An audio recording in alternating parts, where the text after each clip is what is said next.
you need to get Fathom. yourself ready for this. Like, you need to prepare. I mean, if you're not ready now, then I'm going to record it for you in a voice note that for you to listen to later. Hi guys, welcome to my car and welcome to an interview with Jordan-Louise Smith. Now, Jordan is another person that I met through pageantry. There are two things that I want you to get from this interview. One is that Jordan she's described herself as an overachiever, and for example, she's the first one, I believe, from her family to make it through tertiary education, so through university. So once again, it sort of puts the lie to this stereotype that if you have ADHD, you must be doing really, really badly at school. Or said differently, if you're doing well at school, you can't possibly have ADHD.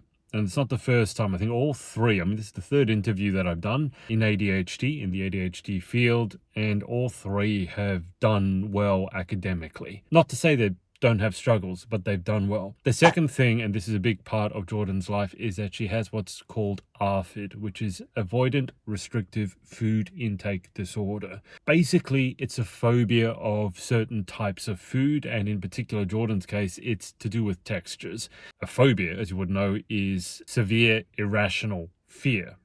And the problem with ARFID is that a lot of people think it's just being a picky eater, which, in the same way, a lot of people think of ADHD as someone who just can't concentrate, or maybe has had too much sugar, or needs to run around a little bit. So I hope you enjoy the interview. If you'd like to join our ADHD community, adhdschool.com, that's school with a K, and I'll see you on the other side. Why don't we start with the diagnosis, how you arrived to the diagnosis of ADHD? What was the journey like for yourself? So, interestingly, I guess mine was picked up actually in therapy. I was in counselling for my eating disorders at the time. I was in treatment, and it was my psychotherapist that I was seeing that asked me if I'd ever considered, if I'd ever thought about, been told about, or, looked into ADHD at all.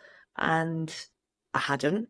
One of my cousins had ADHD growing up, male cousin, and that was very much the stereotype that most people thought of. Like, couldn't sit still, misbehaving, like the naughty kid at school, like used to get given stress balls and balls of blue tack when we were sat in class so that he had something to play with rather than sort of irritating everybody around him and making a scene. And that to me was what ADHD was. So when this therapist had said to me, "Oh, have you looked into it?" I was like, no. Why on earth would I do that? And in a very traditional therapist way, I got given some pamphlets to sort of take home with me and have a read through, which I ended up doing just because more than anything, I was just like, I'm insulted. Why would they think? And I was reading through it, and all of a sudden I was just like, oh, okay, so that was my first sort of realization that it can present in very different ways, particularly as well in like young kids and grown-ups. Because I was in my early 20s at this point, and so it was a fair few years ago. So I was a bit older, and the difference between the presentations as a kid and teenager versus as an adult, also the differences in presentation between men and women can be quite significantly different as well. So reading it, I thought, this could be more of something that I sort of thought, and there was a lot that was cropping up even just in these leaflets and sort of the research that I'd done online. I ended up going into a bit of a rabbit hole of watching videos and reading articles, which, if that doesn't scream ADHD in and of itself, I ended up going down that sort of wormhole and thought, okay, well, let's do one of these little quick online questionnaire things that you can do. Not the most reliable of sources, but just to give you a bit of a idea. That's what I did, and it came back with that almost certain sort of prognosis. So the next sort of week when I went back to my regularly scheduled counselling session and basically just asked if there was someone that I would be able to see, whether go about getting a diagnosis. And as far as it goes in the UK, that is something that's quite difficult. The process of it can be quite long. I was extremely fortunate that because I was already seeing a psychiatrist. I say fortunate, I was there for eating disorders, not exactly a ideal I situation, but understand. I was fortunate in the respect that I was already sort of seeing and speaking with on a regular basis the person that I would need to see to get a Brilliant. diagnosis. So that process Yeah. was really kind of expedited for me. I would say my diagnosis process was pretty smooth sailing, which I know not a lot of people can say, but it didn't take long at all from, my therapist initially making that suggestion to me then having the sit down confirmation of you do definitely have adult ADHD. But then they caveated that with, it is something that could easily have you would have had your entire life as well. It's just because at the stage of your life you're being diagnosed that they consider it adult ADHD as opposed to just regular ADHD. Did you, I mean, when you look back at it now, and obviously you know more, a lot more about ADHD, when you look back at your teens and your childhood, do you now see like areas where perhaps you struggled, or even vice versa, where you did really well, that you can now look back and go, that might have been because I had ADHD and didn't know? Oh, absolutely. That's so much of my life now makes sense. I've sort of said, it comes with its challenges. It definitely comes with its challenges, and a lot of the issues that I've had does make me wonder whether they'd have been there at all had it not been for ADHD. But at the same time, the ADHD explained so much for me of my life growing up and sort of just my behaviours, my mannerisms. I was never the naughty kid. I was the Mhm. massive overachiever.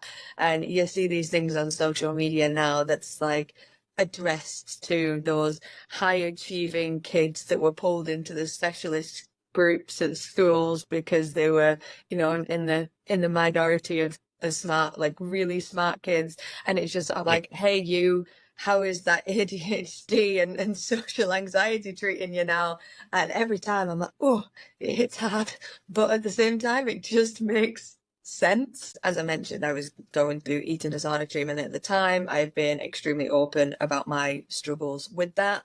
And Mhm. sort of now the work that I do to raise awareness and to try and help sort of prevent other people from dealing with some of the issues I have. But people with ADHD and any other form of, neurotypical, just like 4 times more likely to struggle with an eating disorder than someone that is neurotypical. There is a huge correlation between ADHD and eating disorders, Good. particularly sort of one of the main eating disorders that I suffered with, ARFID. It's this huge, I have a huge thing about textures and really sort of freaking out and getting in my head about other foods.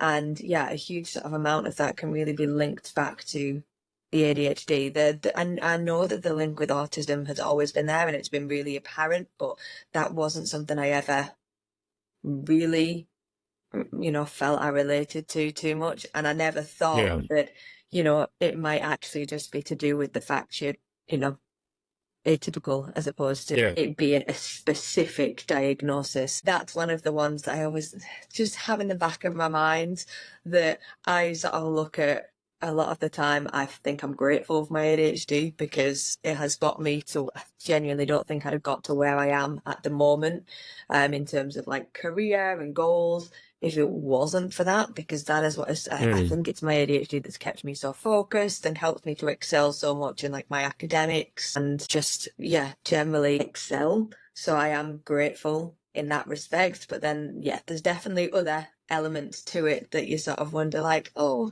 what would life have been like? Well, had I have not had it or had I have known about it sooner Oh, and yeah. maybe could Yeah. have dealt with it at a much younger age rather than letting it manifest for over 2 decades. If I just take you back to the psychiatrist diagnosis process, and I know people talk about stigma all the time, but I think there's a big stigma around, or fear, not stigma, going in to see a psychiatrist or psychologist for an assessment, because I have no idea actually what's going to happen. And it's not like really like with a doctor, you go see a scan. Yes, your bone is broken. No, it's not. What was the diagnostic process like? Is it just a conversation? Are there actual tests? What Yeah, happens? so there was, for me at least, I mean, I don't know how it varies between countries, Yeah. but I did have tests. There was sort of like situational, and some of it was like conversational, but they would give you sort of scenarios, situations. There would be other sort of things like you get I don't know if you ever had like the hearing test as a kid, where there would be like the different beeps and the different sounds, and you'd have to I've do heard things of on that one. different sounds. I've It heard of was that one, yeah. some of the things that I had to do were along the same lines, and it was giving you certain activities to see how you went about completing it, Mm. or you were shown something, you were given a noise, and you were sort of asked, like, okay, what comes to mind? Or, like word association, things like that. It would I had like a nice fun game of word association as part of that, where they sort of saw how, you really can link everything, but also like, how the hell did I get here from the word potato? Nice. Because it was like that, and then there was sort of the conversational part as well to it. But I know what you mean in terms of that stigma and daunting, but I don't know. It wasn't made. I was definitely nervous, I think, going into it, but I think, especially in your case, I don't think that ADHD is something that you are particularly nervous about potentially receiving a diagnosis for. And I No. think sort of coming to terms with that, and that is the potential outcome, definitely helped me, because, as I say, at that point I was relatively sure that that could well be what I had. And not only that, but if it was that, then that explained a lot for me. And I Yeah. like having those explanations, as my eating disorders went undiagnosed for years and years and years. So it was the same, like when I finally got that diagnosis, it was like a breath of fresh air, because whilst it's obviously not a good thing to have, like I've always dealt with the symptoms. Now I just Mm. finally have a name for it, and I'm not just weird. Like it's one of those. And I think it was similar in that for ADHD, and that I'm like, oh well, all of these things that I just thought made me a bit weird, a bit different, like not necessarily in a bad way, but they were always just kind of unexplained. I was like, oh, I didn't realize other people didn't think like this, and other people don't have this going on constantly. Having that sort of name to put to it, I personally Yeah. find quite reassuring more than anything. Said that nothing Yeah. changed really in my life having received the diagnosis, other than actually feeling like I could accept it because I knew what it was. Exactly. No, I completely understand, because when it first, and again, to be clear, I haven't had my assessment yet, but if it does indeed turn out that I have ADHD, for me, it's almost the opposite. You said, being worried about maybe getting a diagnosis. For me, I almost feel, if I'm Was honest, it? I want that diagnosis because it would give me the answers. It would explain exactly as what you said, explain a lot of the issues, or just even weird things that have happened in my life. Like always thinking that I thought a little bit differently and wondering, oh, am I just weird? And the other thing with that is actually finding people around the world who do the exact, in quotes, weird things like we were talking about before with Netflix and stuff like that. Like you don't want to start a series when someone recommends, oh, you should watch this. It actually being really dangerous, because we know that if we get hooked, there goes the next. I mean, you watched 20 seasons of Grey's Anatomy. I didn't. I watched Breaking Bad. It's only 4 seasons, but we know there goes a portion of our life, and it's like in many ways we can't control it. So I completely understand what you're talking about when it comes to relief. The thing I want to go back to with the eating disorder, because you mentioned textures. And you mentioned that people with ADHD 4 times more likely to have eating disorder. I know there's also correlations between addiction, Yeah. and a lot of people who have ADHD also present with anxiety and depression. And whether the ADHD causes some of them is also a fascinating question to me. But a lot of people with ADHD, there's also this thing with sensory issues. Now, I had no idea what this was until I had a conversation with my friend, and she was talking about sensory dysregulation. And it was one of those things where I hear about it and I went, no, I don't have that. And then I remembered a case where I got really, really rageful because of a loud sound. And I'm not a rageful person. But then I was thinking about it the other day, and there used to be these tiny, tiny toy cars. And when you dip them in hot water or ice cold water, they would change color. Mhm. And there was this little, I still remember it to this day, a little white car. When you put ice on it, it would turn purple. And the first time I did that, I almost vomited. To this day, I cannot explain why it happened, but there was something with that input of that purple color that just made me want to gag and vomit. So when it comes to sensory, because you mentioned texture, can you Mhm. just describe what that feels like or what happens? Only because I think some other people might be able to resonate with that as well.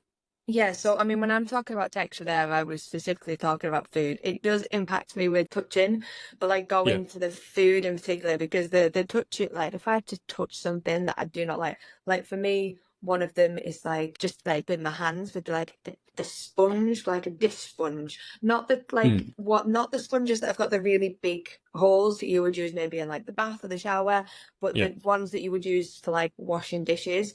That dry, I can't explain that. That is one thing that, like, the hairs on my skin will stand up. It will make me like bark and gag at the feeling of this. Like yeah, every part of me will tense up at just that feeling. So that's the first one that I can think of because it happened to me earlier today. I was very upset. My sponge fell on the floor and I had to pick it up. I had no option. Um, yeah. So, but that's an example. But in terms of the how that's all links in with the eating mm, disorders, like for me, the food texture is a much more like visceral experience. yeah, I will seize up, like physically seize up. The gag reflex, barking, things like that. I mean, I feel like a lot of people do get that if it's a food that they don't, if you're trying a new food and you get that sort of weird, really unfamiliar, not pleasant thing. I mean, maybe not yeah, quite to the same extent, but like I tried mango last week and there was something about the texture of mango to me that I couldn't physically do it. I had one mouthful and I just managed to get it down. I tried to take a second to see how I actually felt about it, yeah, and I walked. I had to go and get it straight away gone. Like I can't physically do it. And it does, as I say, my entire body feels like it just tenses and seizes up, and you can't move until you have got rid of whatever is causing yeah, that issue. The type of textures might differ from people to people, but for me, anything that is like particularly like slimy or and I say it like slimy, but then that's me describing mango, which many people really like. yes, So it's not, it's negative. It's got a negative connotation, but that's just because of how I personally feel about it. But yeah, the reaction, although it's something that is definitely going on in my head, is something that is extremely physical. I say it's, you get that real cringe, mm, but the full body cringe. So you get that tightness, you can feel everything rounding, and you get that sort of hair sticking up in the back of your neck, and it's just that all over shudder that you get, like the nail on a chalkboard kind of yeah. thing. But I also get that with foods, and yeah, other things. Yeah.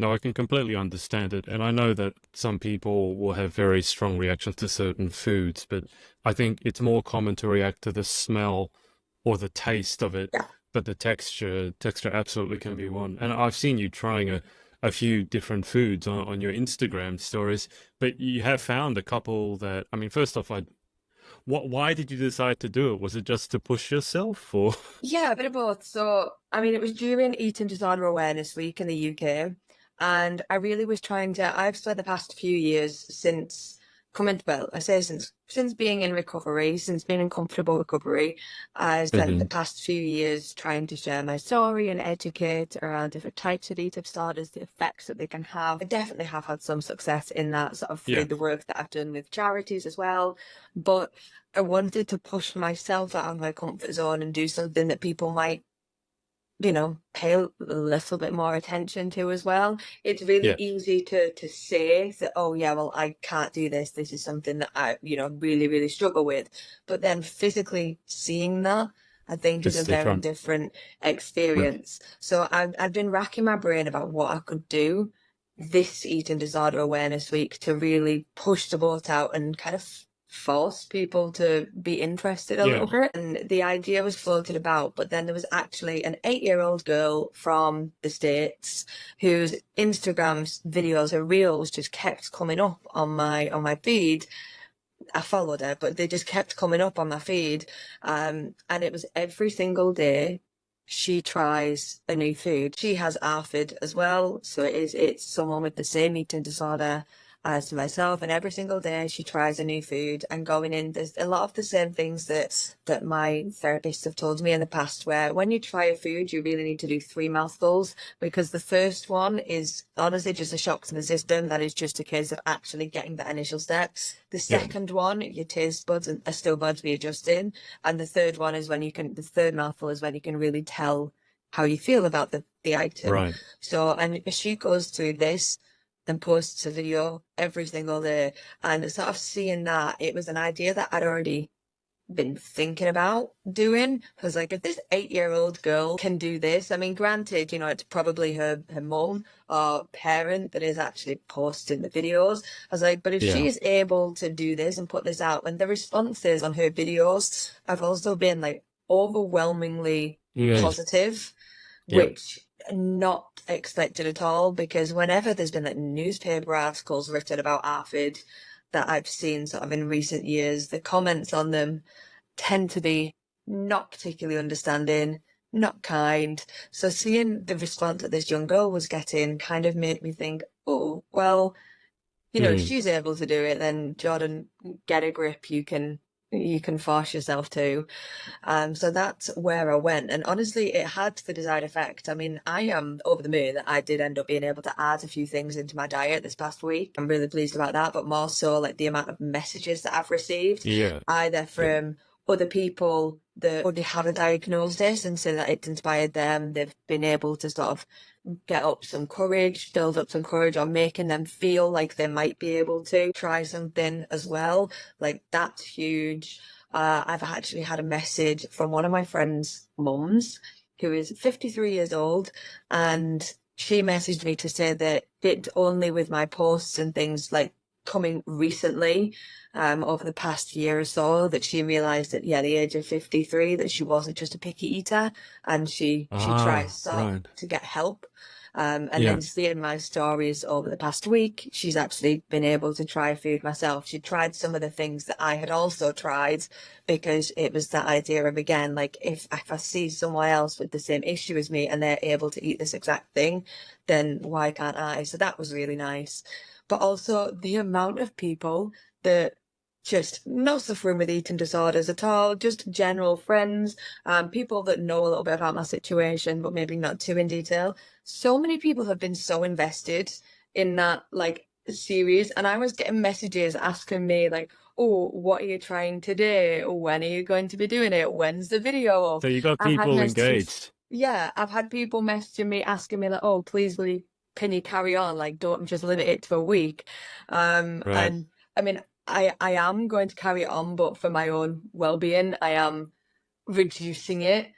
Sure. I say that it sounds bizarre, I think, for a lot of people, because I know you are quite a foodie as well, but trying these foods and putting myself through that, it is mentally exhausting. Like, even down Yeah. to figuring I'll out bet. even just down to figuring out what it is that I'm going to try. The first day when I actually decided I was going to do it, I was walking around Sainsbury's, like one of our grocery stores, for nearly 2 hours, just trying to pick like a couple of things that I might want to try that night or that week. Because like, whilst I am wholly aware that I want to expand my diet, Mm. there's nothing in particular that I can think of like, oh, I really want to be able to eat this. I really want to try this, because everything feels so far out of reach. Yep. So Yep. like, that in itself has taken it a lot more exhausted by it than I expected to be. So yeah, rather than doing it every day, I've decided to commit to one a week. If there's any little bonus extra ones in there, then happy days. But if not, like, I still feel like I've tried more in the past week than I have done probably in the rest of this year so far. And if I think like the last 6 months, just with traveling to Asia as well, like, I have tried more food in the last 6 months probably than I had in the 6 years previous to that. Yeah, I'll bet. I mean, that's amazing. I can also only imagine going in to Sainsbury's with your ADHD brain and going down that rabbit hole of what should I try and Yeah. why, and all the different angles that you could take on it. But if I back up just for a second, I think this is important. So ARFID, is the eating disorder. Yes. Can you just explain to people, explain what it stands for? Yep. And then if they think they might have it and they're not just a picky eater, because, you know, stigma, there we are. But just what does it stand for? And if you think you have it, how do you go about actually getting help for it? Yeah, so ARFID stands for Avoidant Restrictive Food Intake Disorder. There are a couple of parts to ARFID, but essentially it is a phobia of food, a phobia of new, unfamiliar foods.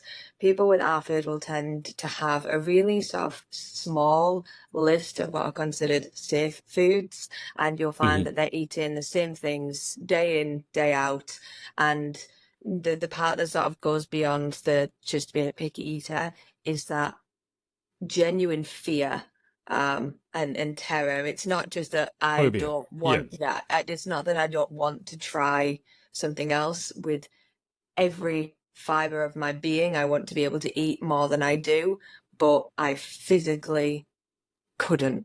Yeah. That getting to the point of trying food has been one of the hardest things I've ever had to do.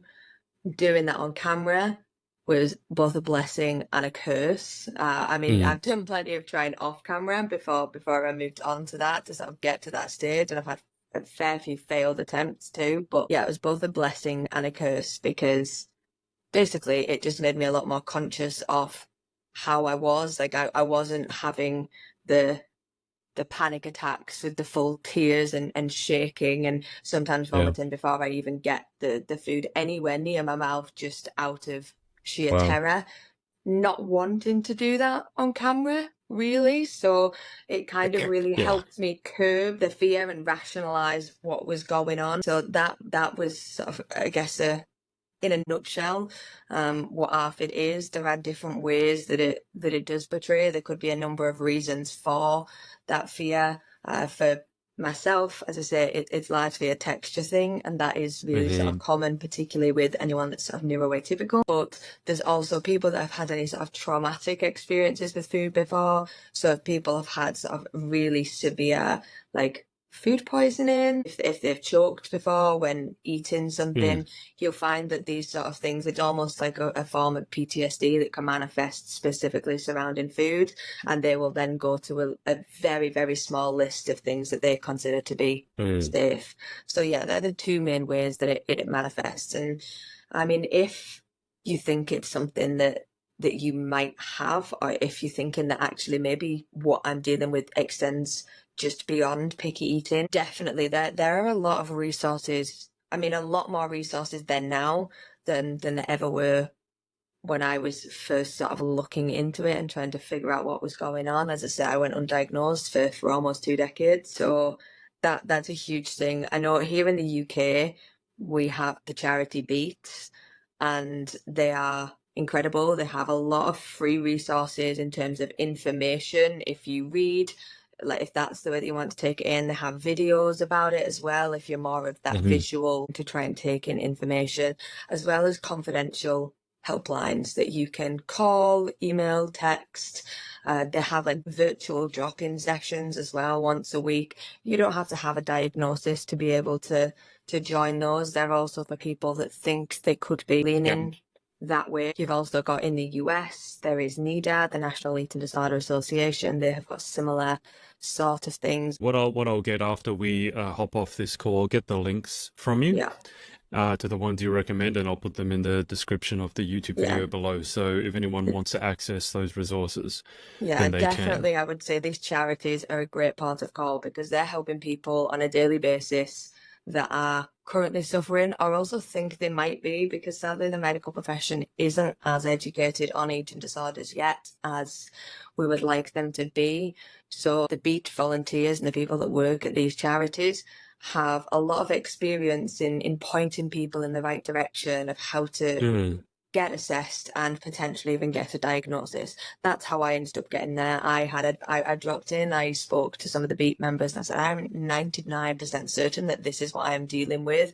I just need someone to take me seriously. And they gave me a lot of advice. A lot of it is about being persistent, sadly, but Yeah, I think it's worth, these sort of charities and organisations are set up with this in mind. So if it's something that you are thinking Yeah. about and you're a bit nervous about going to a medical professional first, then I would definitely advise you to Yeah. find your local organisation, your national organisation, wherever that may be. It's interesting, and you mentioned that. I mean, interesting maybe is not the correct word. It might be a bit Mm. sad, but there's a lot of parallels between what you just said about people not taking you seriously with eating disorders and things like ADHD. ADHD. Yeah. Because the equivalent in ADHD would be you don't have ADHD, you just need to concentrate more. Or you couldn't have ADHD, you did well at school. And those are, those are some of the things that I've been battling with. And, I have no shade against the medical association because my father, my mother, and my brother, they're all doctors. But it's fascinating sometimes to me how little they know about something you would assume that they would know a lot Yeah. about. So I know, for example, a lot of them still think ADHD, the stereotype kid who Hmm. can't sit still. And if you do well at school, you can't possibly have ADHD.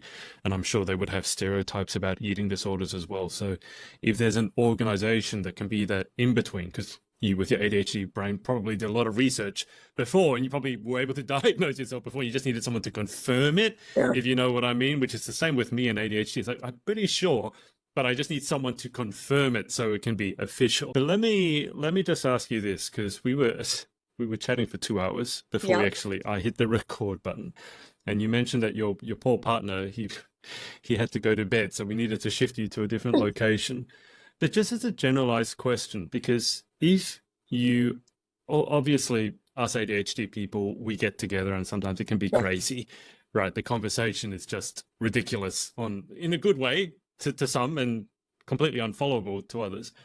But in terms of communication between, someone who has ADHD and someone who's more neurotypical, that sometimes can be difficult. And I think when you're in a partnership with someone, or if with a mother, for example, or father or parent, whatever it is, and one person's neurotypical and one person isn't, that one to me has always struck me as maybe a difficult. Do you have any tips in terms of how you communicate better? Like, what have you learned about communicating better to a neurotypical person? And like vice versa, do you have any tips for a neurotypical person trying to communicate with someone like yourself? So, for a neurotypical person trying to communicate, I think one of the big things I have to ask is just be patient. That as a neurodivergent person, I have got a lot to say all of the time. My mouth can't keep up with my brain no matter how hard it tries, and no matter how fast I speak, my brain seems to speed up as well. So it is sort of a case of be patient, and I am really lucky to have that, where like my partner will just sit and listen. Sometimes I think he just sits and zones out, but to be honest, I don't blame him on That's that at okay. all. I think that Yeah. is a very keen skill to learn if you are trying to communicate with a neurodivergent person on a regular basis, being able to zone in and out and just focus on when key details are being given. And Yeah. you can generally tell when key details are being given. I don't know if it's the same for yourself, but for me, if I say something that I'm like, I think this is a really key, important thing, and I don't seem to get any form of response, I will just pause, or I will say it again and again until I get some sort of response from it. And that's Yeah. generally his indicator that, okay, this is something that I should actually be listening to because she hasn't spoken. Yeah. Yeah. She stopped, which means that I probably should say something, but It's my turn. yeah. So that's kind of one. In terms of me communicating and like advice for communicating with neurotypical people, is that you firstly got to understand that, or just acknowledge if you can't comprehend, they do not think like you. Right. So where you think that these sentences and conversations have got this perfectly reasonable flow from getting from one place to the next, other people can't follow that. Like, picture road signs that all point in the same direction like the same distance, but also in different places. Like if you've got a Mm. road sign, all of them pointing north in a mile, and all of them have different locations on it, that doesn't make sense. But it's sort of understanding that they don't think like you. So yeah, you might have to Mm. repeat yourself a few times, and it might get frustrating.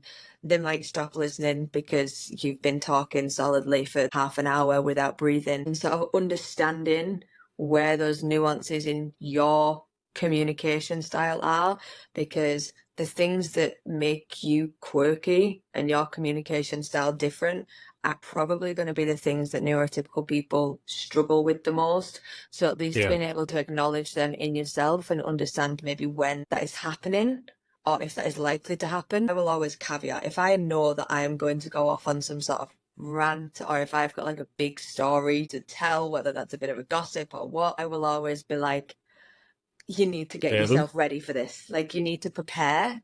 And if you're not ready now, then I'm going to record it for you in a voice note that for you to listen to later, because I need to get out of my brain now, but I need you to be able to fully take it in at some point in time.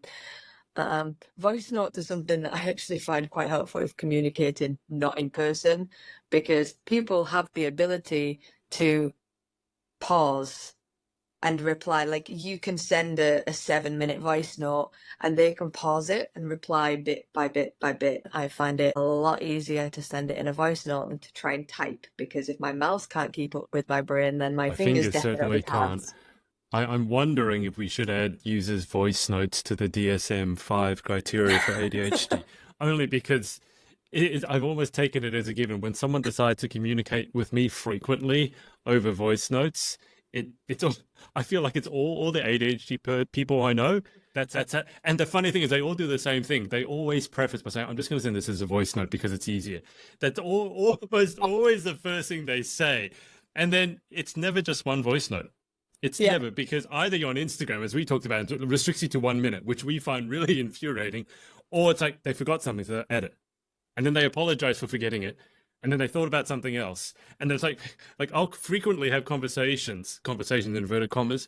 It's like 5, 6, 7, and I'm actually sitting there waiting for my chance to respond because I really want to respond. But I can still see they're recording another Yeah. one. So I have to sit there waiting for it to come through. I'm really wondering if that should be added, like the diagnostic criteria. It's like users' voice Mark and notes rather Dave. than messaging. I just want to circle to pageants for a sec, because obviously you just Yes. competed in Vietnam for a very big pageant and you did very well. The issue that I've always thought I had, if God forbid I ever entered a pageant, is with interview, which people would think is curious, given that I've done 300 interviews, but I wouldn't know how to keep my answers short. And this comes back to the communicating with neurotypical people. How do you keep your answers succinct? Because I guarantee you, any question you ask me that has any substance whatsoever, I could lecture, like TED Talk, I could lecture for like 2 hours. So how did you keep, or maybe you didn't, but how did you manage to keep your answers short? So, I mean, a lot of practice to begin with, but I think the thing for me, I don't believe in going into an interview with a script of things that you want to say, because also people can throw some rogue questions in an interview. Yeah. Like, I've been asked questions like, if you could invent any one thing, what would you invent? That has nothing to do with pageants, my advocacy, but it's just to try and get a bit of personality out of you, I assume. Yeah. They got a lot more personality than they bargained for, I would imagine.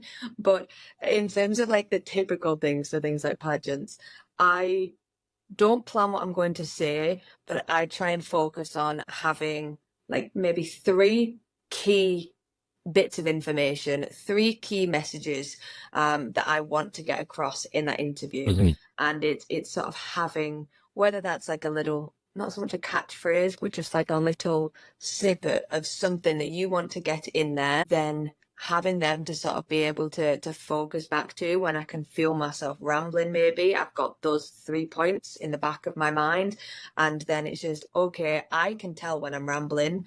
Now I just need to be able to link it back to one of these 3 things that I've got in my brain, and that's my closing. As soon as I'm able to wrap Right. it back to one of those items, that's where my question like that answer will end and it's ready for the next question.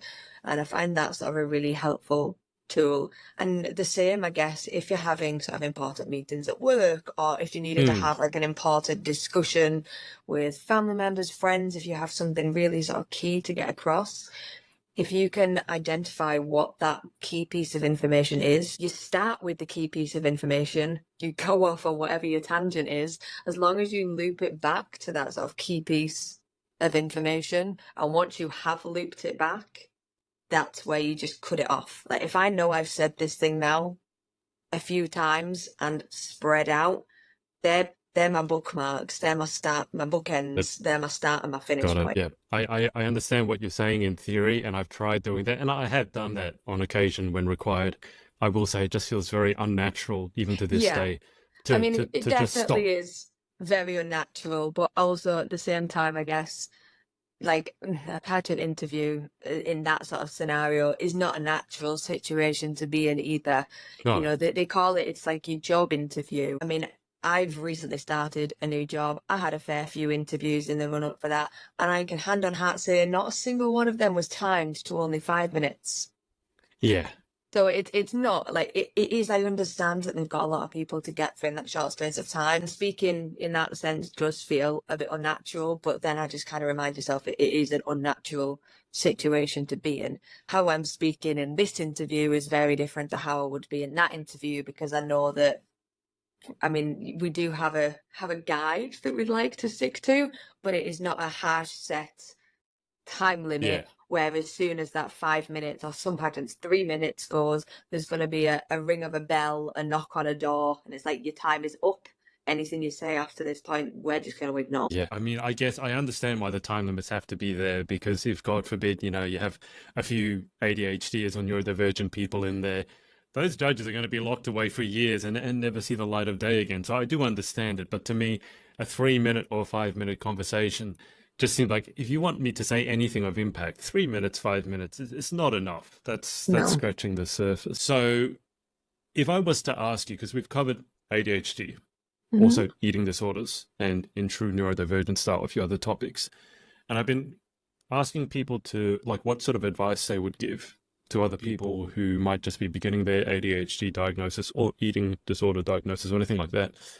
Maybe the simplest way I can phrase this is, what advice would you give to your younger self? Pageant question as well. Yeah. But what advice would you give to your younger self, knowing now what you've been through and managed to get through?